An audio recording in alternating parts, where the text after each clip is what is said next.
ini saya akan membahas tentang materi komunikasi antar manusia. Materi pertama, komunikasi internal dan eksternal organisasi serta kepemimpinan dalam organisasi. Yang pertama, komunikasi eksternal dan internal organisasi. Komunikasi internal organisasi adalah proses penyampaian pesan antar anggota-anggota organisasi yang terjadi untuk kepentingan organisasi, seperti komunikasi antar pemimpin dengan bawahan, antar sesama bawahan, dan sebagainya. Proses komunikasi internal ini bisa berwujud komunikasi antar pribadi ataupun komunikasi kelompok. Ada beberapa jenis komunikasi internal organisasi. Jenis-jenis tersebut yaitu: yang pertama, komunikasi vertikal, yaitu komunikasi dari atas ke bawah dan dari bawah ke atas. Komunikasi dari pimpinan kepada bawahan dan dari bawahan kepada pimpinan.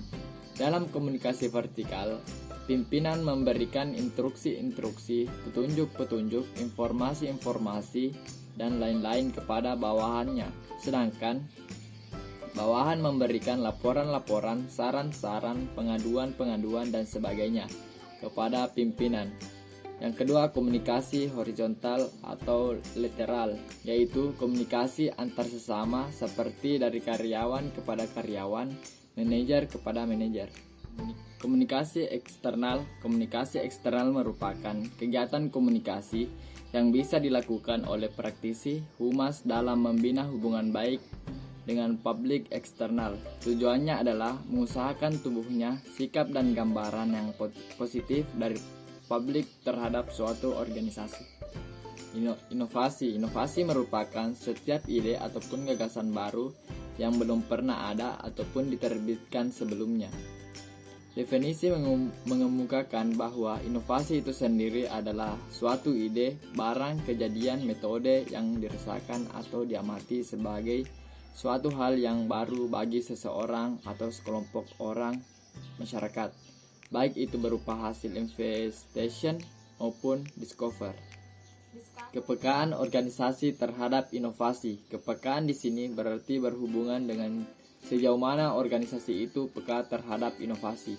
Lebih cepat menerima inovasi. Ada beberapa variabel yang mempengaruhi kepekaan organisasi terhadap inovasi, yaitu yang pertama, ukuran suatu organisasi. Makin besar ukuran suatu organisasi, makin cepat menerima inovasi.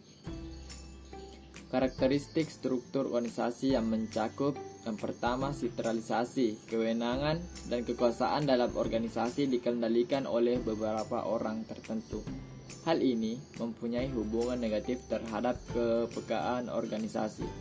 Yang kedua, kompleksitas. Artinya suatu organisasi terdiri dari orang-orang yang memiliki keahlian.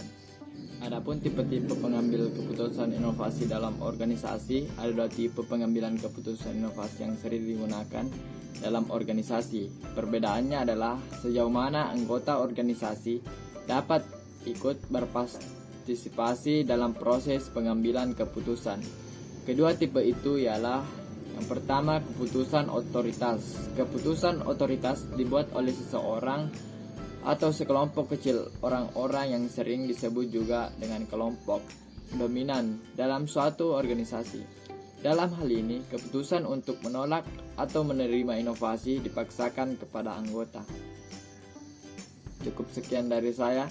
Lebih dan kurangnya mohon dimaafkan. Wabillahi taufiq wal hidayah. Wassalamualaikum warahmatullahi wabarakatuh.